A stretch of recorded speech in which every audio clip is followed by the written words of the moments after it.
Another question, I mean, right now, like, I think in no particular order would be quite relevant to this, would be can a believer achieve perfection? Since God, I mean, even that God is perfect and you believe in God, and if not, why? Okay, so I think this again is a question that we can park for some time, because we will be touching on this in the latter part of Romans, perhaps next week or the week after. But the three broad ideas of justification, sanctification, and glorification, which all of us might be familiar with.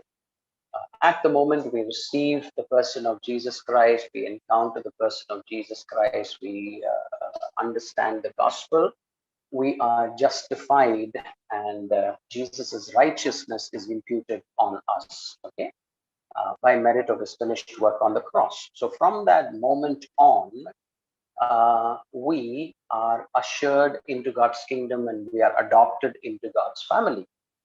But at that moment, we become a clean slate, like I told earlier.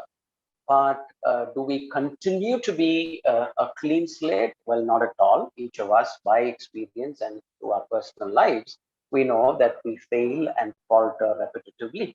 So what's happening is the triggering of becoming a member of God's family.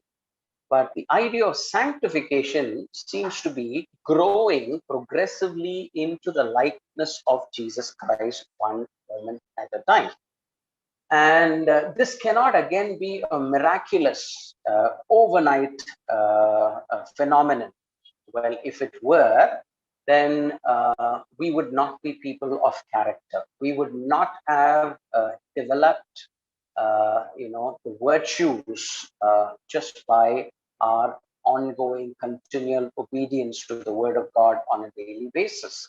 Okay, it'll just be imputed on you, and from that moment on, you continue to be perfect. You don't have to worry about any perfection. You don't have to worry about any temptation, trial, so on and so forth. No, that's not the way God has designed us to grow in discipleship.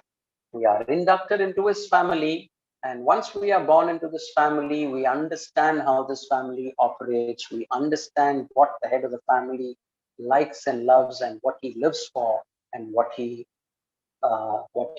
wants us to imbibe, and how he wants us to reflect him.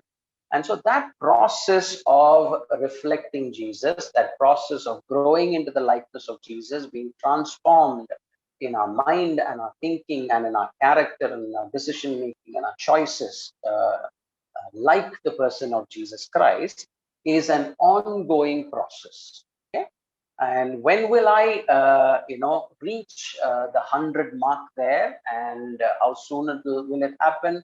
How late will it happen? We cannot say. But all that we can say is that we have to continue to grow in holiness. And if holiness were an idea which had an upper limit and a mark saying, "Oh, you've reached peak holiness," then perhaps we can look forward to a particular benchmark and keep inching our way. But God says in the word that he who is holy becomes even more holy. Not just talking about moral holiness, but also in a sense separatedness. And so this will be an ongoing process. And when we will reach perfection, how we will reach perfection, very difficult to say. We will be continually sanctified until that moment that we meet Jesus face to face. And that is termed theologically as glorification. And at that point, we would be perfected. And now, how all of these really work, and can we split hairs about all of this? Is there a clear delineation? Is there a marking point? It's all very difficult. It's all very difficult to even navigate, think, articulate, and understand.